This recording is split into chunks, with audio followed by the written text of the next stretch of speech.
Frères et sœurs bien-aimés, nous continuons notre série de messages intitulée Surabondance, parce qu'elle nous dit quelque chose du rêve de Dieu, qui veut donner en surabondance sa propre vie et tout son amour. Imaginez ce qui se passerait si nous pouvions accueillir et nous laisser emporter par ce rêve de Dieu. Notre vie serait guérie complètement, libérée. Notre vie serait déployée dans la présence de Dieu, dans son amour. Notre vie changerait et la vie des personnes autour de nous changerait aussi. Est-ce qu'on peut se laisser emporter par le rêve de Dieu? Moi, je pense que oui, mais ça nous demande un acte de foi, c'est-à-dire un acte de confiance. Alors, on a déjà déployé cette thématique plusieurs fois, depuis plusieurs dimanches, et aujourd'hui, j'ai envie de vous poser une question. Et toi, quel est ton rêve? Quel est le rêve caché qui habite dans ton cœur au plus profond? Et là, voyez, nous touchons un paradoxe, c'est que vous et moi, nous sommes des êtres limités, et pourtant, nous portons en nous des désirs illimités. C'est fou ça. Et alors comment on va faire, nous qui sommes limités, pour être rassasiés dans nos désirs qui sont illimités? Le grand piège dans cette histoire, c'est de vouloir rassasier nos désirs, atteindre nos rêves par nous-mêmes, simplement par nous-mêmes. Et dans ces cas-là, ce qui se passe, c'est quoi? C'est qu'on voit trop petit, parce que Dieu veut toujours donner davantage que ce que nous on imagine. On voit trop personnel, et on oublie que nous sommes des êtres de relation, comme Dieu est relation en lui-même. Et puis on voit trop immédiat. La publicité, c'est bien joué là-dessus. Elle veut nous faire obtenir ce qu'on veut tout de suite. On veut tout de suite.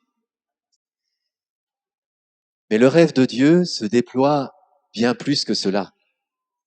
Bien au-delà de ce qu'on imagine, bien au-delà de notre personne simplement, et bien au-delà du tout de suite.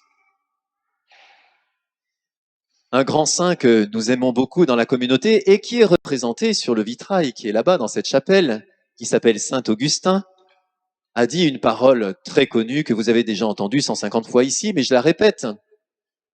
Il s'adresse à Dieu, Saint Augustin.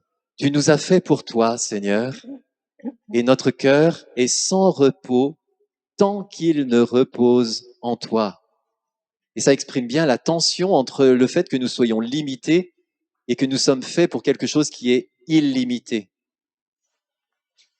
Vous savez, on vit sans cesse à 150, à 200, à 300 à l'heure, et en plus la société, elle essaye de nous pousser en avant et de nous faire aller encore plus vite, n'est-ce pas?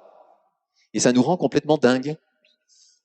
Alors heureusement, il y a des week-ends prolongés, il y a des ponts, des viaducs au mois de mai qui permettent de se poser. Mais quand on se pose, c'est là qu'il faut revenir à notre cœur, descendre dans notre cœur, dans le repos, dans le calme, dans la nature. Avec la communauté, on était au milieu d'un écrin de nature merveilleux, avec des chants d'oiseaux de tous les côtés. Et ça, c'est très favorable pour descendre dans notre cœur. Et quand on descend dans notre cœur, qu'est-ce qu'on peut entendre? Mais c'est pas à coup de décibels, c'est tout doux, à l'intérieur, au fond de notre cœur. C'est Dieu qui murmure et il dit quoi? Tu es fait pour moi. Alors non pas que Dieu veuille mettre la main sur nous, nous posséder, mais il nous dit que les désirs infinis que nous avons ne peuvent trouver leur épanouissement que dans un infini qui vient de Dieu et qui ne peut venir que de Dieu. Sinon, on reste éternellement frustré, insatisfait et on court après tout un tas de choses qui ne nous rassasieront jamais. Alors figurez-vous que cette cette nouvelle, cette lumière-là, cette sagesse, il y a un homme, il y a 3000 ans, qui l'avait déjà comprise. Il s'appelle David. Mon cœur m'a redit ta parole, cherchez ma face. Remarquez bien que David descend dans son cœur, puisqu'il est capable d'entendre ce qui se passe à l'intérieur de son cœur. Quand vous avez de la musique dans les oreilles, des écrans devant les yeux et que vous courez dans les rues ou au travail, vous ne pouvez pas entendre ce qui se passe dans votre cœur. Il y a des moments où il faut se calmer, se poser pour entendre. Et lui, il a entendu. Et ce qu'il a entendu, c'est pas ses propres pensées à lui. C'est une parole qui vient de Dieu, parce qu'il s'adresse à Dieu. Mon cœur m'a redit ta parole, Seigneur. Et qu'est-ce que tu dis, Seigneur, au fond de mon cœur? Tu dis, cherchez ma face, cherchez mon visage, cherchez ma présence. Alors, c'est même pas quelque chose qui est donné, pouf, comme ça, là, vous voyez, comme on voudrait tout de suite. Mais c'est chercher. Et heureusement, Jésus nous a dit, celui qui cherche, bon, il y en a 3 qui suivent. Celui qui cherche trouvera. Heureusement. Donc, il peut nous inviter effectivement à chercher parce que nous savons que nous allons trouver. Et dans la suite du psaume, David, qui a entendu cette parole de Dieu qui murmure au fond de son cœur, cherche mon intimité, ma présence, ma face, mon visage. Il a une réaction merveilleuse. Je continue dans le psaume. C'était un petit peu avant, mais ça fait rien. Les psaumes, on peut les prendre dans l'ordre qu'on veut. J'ai demandé une chose au Seigneur, la seule que je cherche, habiter la maison du Seigneur tous les jours de ma vie. Cette réaction de David, elle est admirable parce que c'est ce que j'ai surligné là. La seule chose que je cherche, c'est habiter la maison du Seigneur. Et là, vous êtes en train de vous dire, oh là là, c'est un peu raide quand même, hein. Moi, il y a plein d'autres choses dont j'ai envie. Mais dans le langage biblique, la seule chose que je cherche, ça veut dire la chose que je mets en premier. Ce que je cherche en premier. Et le reste ensuite est tout à fait légitime, mais trouve sa place de façon relative par rapport à ce qui est premier. Comme Jésus qui dit, cherchez d'abord le royaume des cieux, et tout le reste vous sera donné par surcroît. Mais cherchez d'abord le royaume des cieux.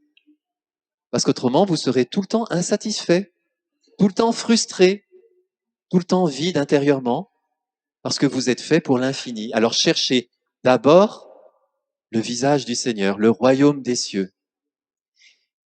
Et puis ce qu'il nous dit aussi, c'est qu'il veut habiter la maison du Seigneur tous les jours de sa vie, c'est-à-dire pour l'éternité. Pour l'éternité.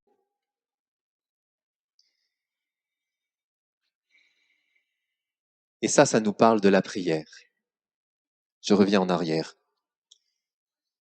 J'ai entendu une parole de Dieu dans mon cœur et je réponds à Dieu dont j'ai entendu la parole en lui disant, je te demande, Seigneur, de vivre avec toi, dans l'intimité avec toi.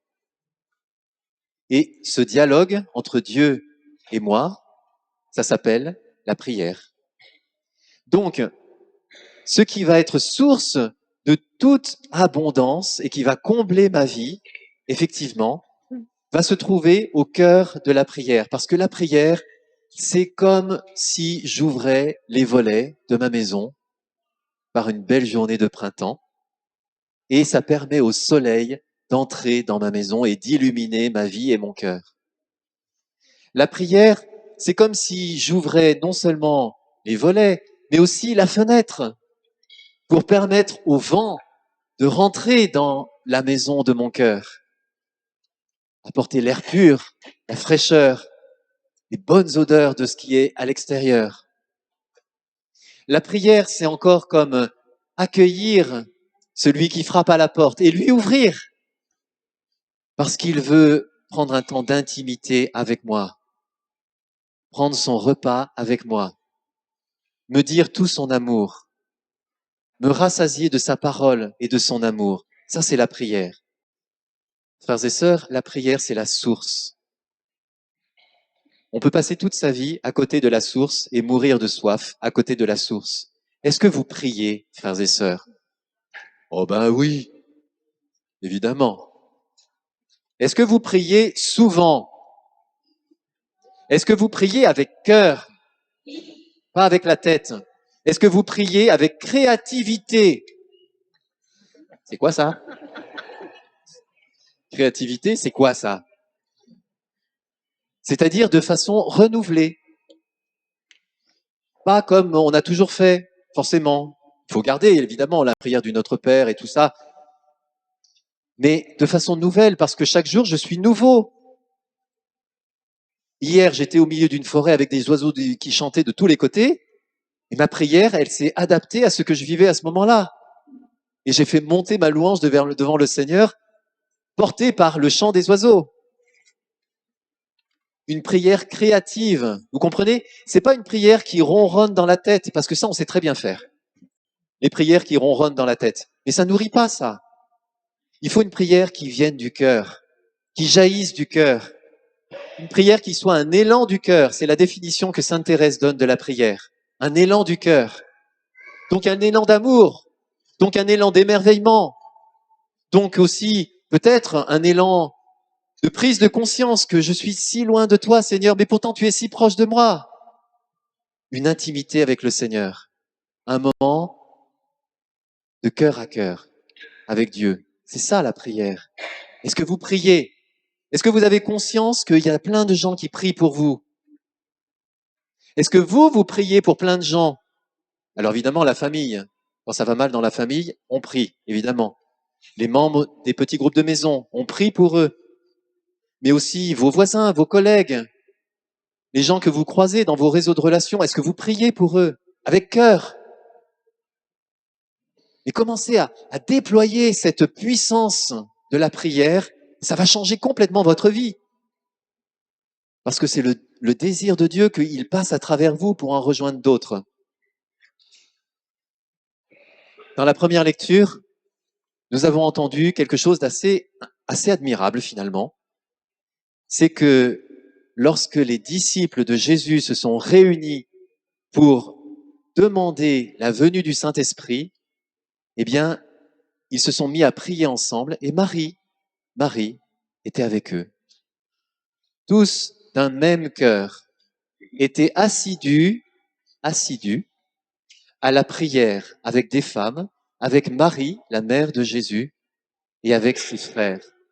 Marie, elle a reçu au pied de la croix la mission d'être notre mère, c'est-à-dire que chaque fois que les disciples de Jésus se mettent ensemble pour demander la venue du Saint-Esprit, se mettent ensemble pour prier le Seigneur, quelle que soit la demande qui est faite ou la louange qui monte vers le Seigneur, eh bien, elle est là et elle prie avec eux et elle prie pour eux. Ça, c'est un des aspects de la mission de la Vierge Marie. Alors, c'est vrai dans le contexte du Cénacle il y a 2000 ans, mais c'est vrai aujourd'hui encore. Lorsqu'on se réunit pour prier, et en particulier dans cette semaine qui nous amène jusqu'à la Pentecôte, Marie est avec nous, et elle prie avec nous, et elle prie pour nous. Mais allons plus loin encore. Dans l'Évangile, est-ce que vous avez été attentif à cela? Que c'est Jésus lui-même qui prie. Moi, je prie pour eux. Eux, c'est les disciples. Ce n'est pas pour le monde que je prie, mais pour ceux que tu m'as donnés, car ils sont à toi. Imaginez que Jésus prie pour nous. Il prie son Père pour nous. Et vous imaginez la puissance de la prière de Jésus? Ça nous dit aussi l'enjeu immense qui est porté par cette prière. Il ne s'agit rien de moins que de faire coïncider, écoutez-moi bien, de faire se rejoindre, se connecter nos propres rêves avec le rêve de Dieu. Parce que quand il y a une distance entre les deux rêves, ça marche pas. Mais quand on arrive par la prière, et ici en premier lieu par la prière de Jésus, à faire se connecter ces deux rêves, notre propre rêve et le rêve de Dieu, alors tout change, tout est possible, tout est nouveau. Et Jésus va livrer sa vie et ressusciter pour ça. Parce que ça, c'est la dernière prière de Jésus avec ses disciples avant d'être arrêté. C'est-à-dire le prix que porte cette prière, l'enjeu que porte cette prière. Et l'enjeu, c'est quoi? quand les deux rêves sont connectés, le rêve de Dieu et le nôtre, ça donne quoi? Ça donne ça. L'amour de Dieu a été répandu dans nos cœurs par le Saint-Esprit qui nous a été donné. Ça donne une surabondance, un déluge d'amour qui vient du cœur de Dieu et qui se répand dans le cœur des hommes. Ça donne la Pentecôte. J'attire votre attention sur un petit détail. Je vais citer la prière de Jésus au chapitre 17 de Saint Jean, mais un peu plus loin. On l'a pas entendu dans la proclamation, mais j'ai envie de le citer quand même. Je ne prie pas seulement pour ceux qui sont là, mais encore pour ceux qui, grâce à leur parole, croiront en moi. C'est pas beau ça? Quand Jésus vous regarde, non seulement il prie pour vous, mais il voit à travers vous les personnes qui ne connaissent pas son amour et qu'il veut rejoindre à travers vous. Je prie pour ceux qui, grâce à leur parole, croiront en moi. Je vous explique. Nous sommes limités. Prenons une image comme si nous étions un verre de 1 litre, une chope à bière. C'est un gros verre, ça, hein? Mais Dieu, il est illimité. Nos désirs sont illimités, comme si c'était un torrent qui pouvait remplir ce verre. Ben non, parce qu'au bout d'1 litre, il est plein. Et comment vous faites pour faire passer des millions de litres à travers ou dans un verre qui est plein au bout d'1 litre? Le seul moyen, c'est que le verre devienne un tuyau. Et à ce moment-là, 1 million de litres, ça peut passer à travers. Parce que ça ne reste pas dedans. Ça continue. Et ça se déverse. Et ça déborde. Et ça, c'est le miracle de la prière. Ça nous transforme de chope à bière en tuyau. Qui a envie de devenir un tuyau ici? Vous voulez pas quand même rester des chopes à bière, n'est-ce pas? Bon, le Seigneur nous transforme, il nous change, et en nous changeant, il permet à cette surabondance d'amour de nous traverser pour en atteindre d'autres, qui eux-mêmes sont faits pour être traversés, pour en atteindre d'autres, qui eux-mêmes sont faits pour être traversés, pour en atteindre d'autres. Et c'est illimité. C'est illimité. Alors, frères et sœurs, je vais m'arrêter là. Le challenge de cette semaine, c'est un challenge de prière. Bien sûr, nous sommes entre l'Ascension et la Pentecôte, et il nous faut revenir à la source. Donc, je vous invite à la prière commune. Vous avez vu, les apôtres étaient réunis ensemble pour prier. Vous avez plein d'occasions pour prier. Vous avez les laudes, vous avez les vêpres, vous avez les vigiles, vous avez la messe. Et puis en d'autres temps, vous avez aussi les soirées de louanges, vous avez les prières pour la guérison des malades. Plein de moments où on peut se réunir pour prier. Et Dieu aime quand on se réunit pour prier. Ça, c'est le premier point.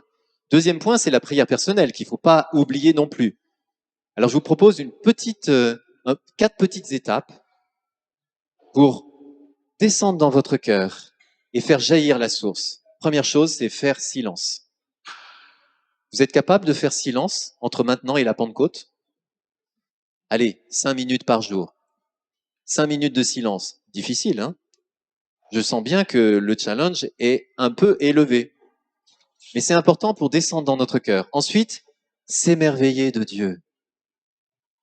S'émerveiller de Dieu. Deuxième étape de cette prière. Ça se fait tout ça en 1 seconde, hein? Ensuite, demander un cœur large. Il faut élargir notre cœur. Parce que Dieu veut donner tellement, tellement, qu'il faut que le cœur soit large. Et puis enfin, demander la venue du Saint-Esprit, c'est-à-dire demander que cette surabondance de vie et d'amour nous traverse, nous remplisse et nous traverse. Et puis pour terminer, comme je l'ai souligné tout à l'heure, dès que des chrétiens se tournent vers le Seigneur pour demander le Saint-Esprit, la Vierge Marie est là pour prier avec et pour prier pour. Donc, ce que je vous propose, pour terminer ce message d'aujourd'hui, et puis aller plus loin dans notre cœur que simplement les mots que j'ai prononcés, eh bien, que nous prions ensemble la Vierge Marie comme si nous étions au Cénacle, et avec elle, nous nous tournons vers le Seigneur, et nous lui demandons à elle de nous tourner vers le Seigneur pour invoquer le Saint-Esprit.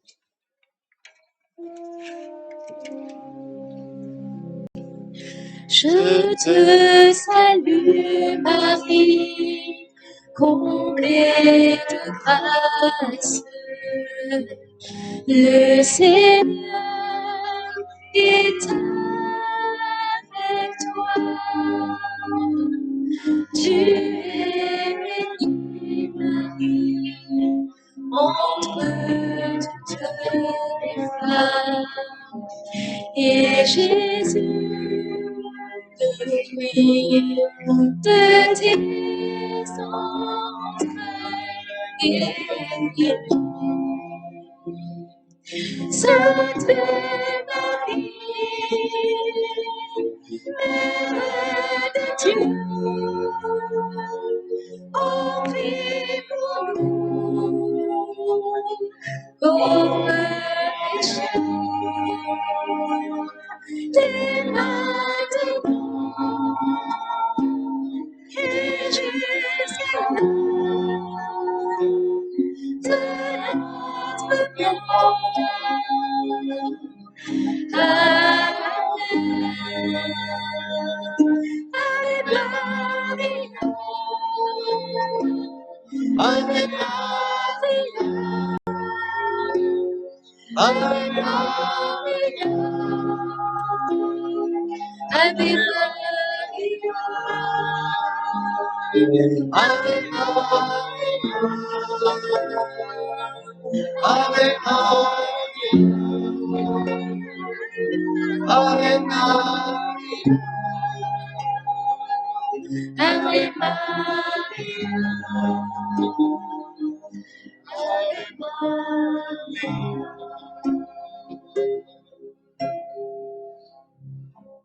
Amen. Vierge Marie, prie pour nous, prie avec nous, pour que le Saint-Esprit vienne avec puissance dans nos cœurs, dans notre communauté chrétienne, dans ce quartier et cette ville.